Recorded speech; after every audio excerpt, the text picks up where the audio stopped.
Finally Rohit Sharma ने BCCI को सौंप दिया है अपना फ्यूचर प्लान। बीसीसीआई के सामने रख दी है ये 3 बड़ी डिमांड्स। पूरी तरीके से हिल गए हैं गंभीर आकर। गंभीर गैंग की कर दी है बोलती बंद। रोहित ने याद दिलाई है असली औकात।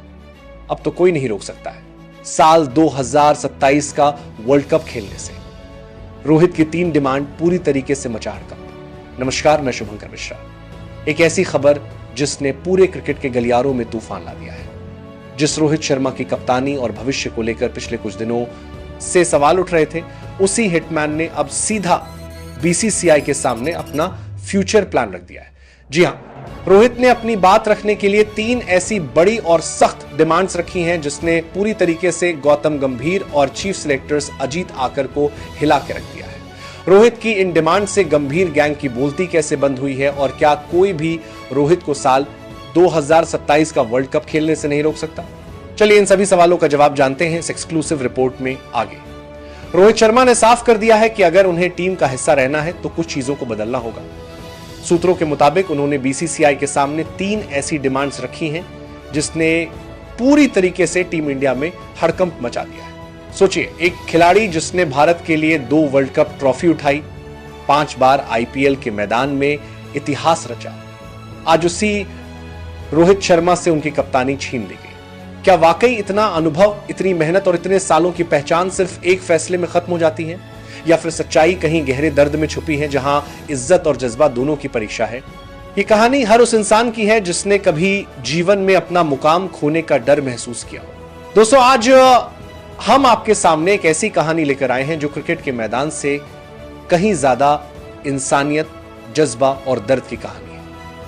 रोहित शर्मा, वह नाम रोहित शर्मा जिसने कई बार देश को गर्व दिया, जिसने कप्तानी में चुनौतियों को गले लगाया, अब अपने भीतर की आवाज बोल रहे हैं। और जब वो बोलते हैं तो सिर्फ एक खिलाड़ी की नहीं, एक इंसान की खबर सुनने को मिलती है। कुछ हफ्ते चुप्पी के बाद रोहित ने खुलकर कहा कि कप्तानी का हटना उनके लिए केवल सत्ता का खो जाना नहीं था, ये एक पहचान, आत्मसम्मान और वर्षों की मेहनत का ठोकर लगना था।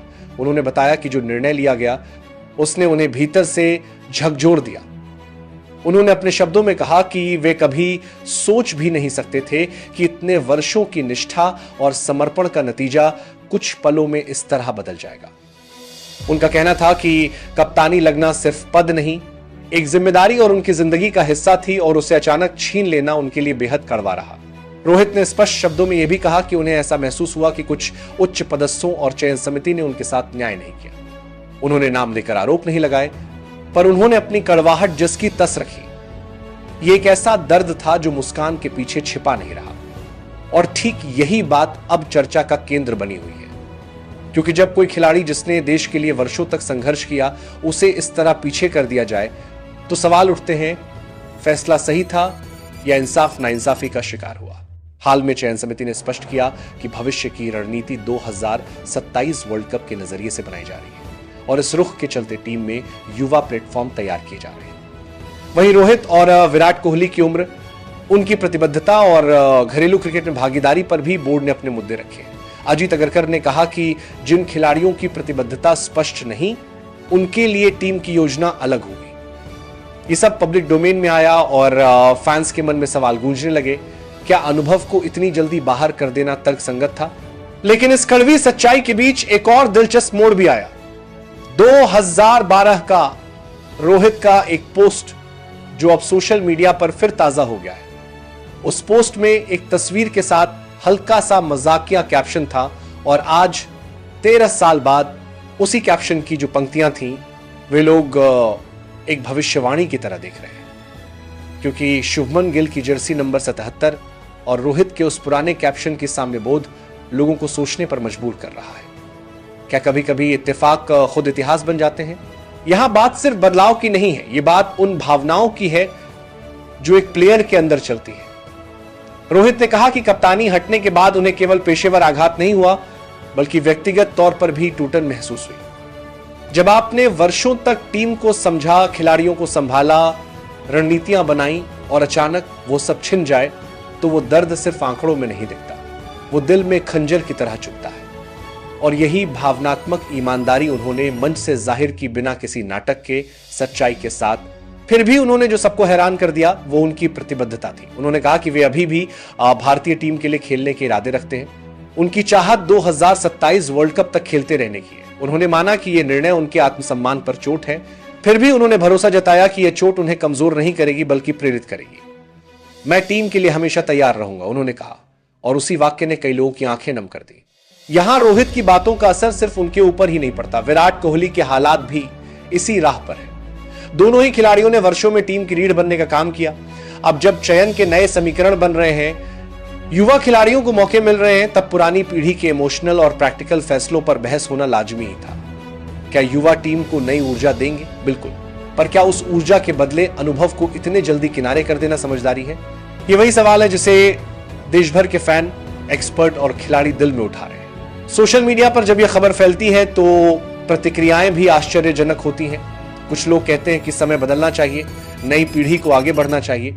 वहीं कई लोग थैंक यू कैप्टन रोहित जैसे ट्रेंड के साथ भावुक पोस्ट कर रहे हैं। तुम सिर्फ कप्तान न थे, तुम परिवार थे जैसे पैघ शब्द अब छोटे छोटे कमेंट्स में बदलकर फीड लाइनों पर चमक रहे हैं। यही जनभावनाएं बताती है कि खेल केवल रिजल्ट नहीं है, ये उन रिश्तों का सिलसिला है जो खिलाड़ियों और फैंस के बीच बनते हैं। अब सवाल उठता है, आगे क्या होगा? क्या ये रोहित की विदाई होगी या उनकी वापसी की तैयारी? उन्होंने खुद साफ कहा कि अंदर की आग अभी भी जली हुई है।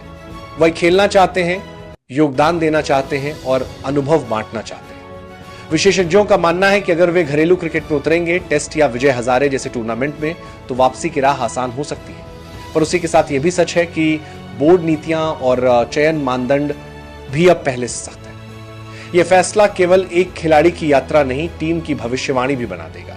हम ये भी देखते हैं कि शुभमन गिल को जो जिम्मेदारी दी गई है वो बेशक युवा जीवन का प्रतीक है, जो नया जोश, ताजगी और अलग तरह की सोच लेकर आता है। सूर्य कुमार यादव और अन्य युवा नाम भी टी20 और संक्षिप्त प्रारूपों में अपनी चमक दिखा रहे हैं। पर जब नया सूरज उठता है, पुराने सूरज की रोशनी कम नहीं होती, वह उस नई जमीन की नींव होती है जिस पर आगे का काम खड़ा होता है। और यही बात रोहित ने अपने भाषण में निहित की।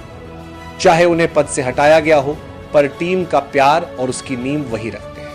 यह मुद्दा केवल क्रिकेट तक सीमित नहीं रहेगा, ये खेल तंत्र, चयन नीतियों और खिलाड़ियों की भावनात्मक पर भी कई नए सवाल खड़े करेगा। क्या खेल में केवल भविष्य के आंकड़ों को महत्व देना चाहिए या उन लोगों का भी सम्मान करना चाहिए जिन्होंने उस भविष्य को संभव बनाया? ये बहस आगे चलेगी, चर्चा रहेगी, पर जो आवाज़ अभिव्यक्त हुई है रोहित की, उसने ये साफ कर दिया कि खेल में इंसानियत से जुड़े फैसले भी उतने ही मायने रखते हैं जितने क्रिकेट के नंबर। दोस्तों, अंत में वही बात जो शायद हर दिल में है। रोहित शर्मा ने कहा, मैं हार कर नहीं बैठूंगा, मैं खेलता रहूंगा, सिखाता रहूंगा और टीम के लिए खड़ा रहूंगा। यही उनके शब्द हैं जो हमें याद रखने चाहिए। कभी कभी पलों में लिया फैसला किसी की कहानी का अंत नहीं होता, बल्कि एक नए अध्याय की शुरुआत बन सकता है। और अगर वह नया अध्याय हमें फिर से वही रोहित दिखाए जो मैदान पर धैर्य, संघर्ष और जीत का पाठ पढ़ाता आया है, तो फैंस के लिए वह सबसे बड़ी बात होगी। दोस्तों, आखिर में सिर्फ एक बात, कप्तानी सिर्फ एक कुर्सी नहीं होती, वो भरोसे का नाम है। जब रोहित शर्मा ने मैदान पर कदम रखा था, तब किसी ने नहीं सोचा था कि वो एक दिन हमारे दिलों में हिटमैन बनकर बस जाएंगे। आज भले वो कप्तान की कुर्सी छोड़ चुके हो, लेकिन उनके अंदर का खिलाड़ी अभी भी जिंदा है। शायद यही असली जज्बा होता है, जब इंसान अपने दर्द को ताकत बना ले, जब गिरकर भी खड़ा हो जाए सिर्फ इसलिए कि उसके पीछे एक अरब लोगों का प्यार खड़ा है। रोहित शर्मा की ये कहानी हमें यही सिखाती है कि खेल में जीत और हार तो आती जाती है, पर इंसानियत वो हमेशा छाप छोड़ जाती है। तो दोस्तों, अगर आप भी मानते हैं कि असली कप्तान वो नहीं जो ट्रॉफी उठाए, बल्कि वो है जो अपने गिरने के बाद भी दूसरों को उठना सिखाए, तो इस वीडियो को शेयर कीजिए और नीचे कमेंट में लिखिए रिस्पेक्ट रोहित शर्मा, क्योंकि कुछ लोग मैदान से बाहर जाने के बाद भी दिलों में खेलते रहते हैं।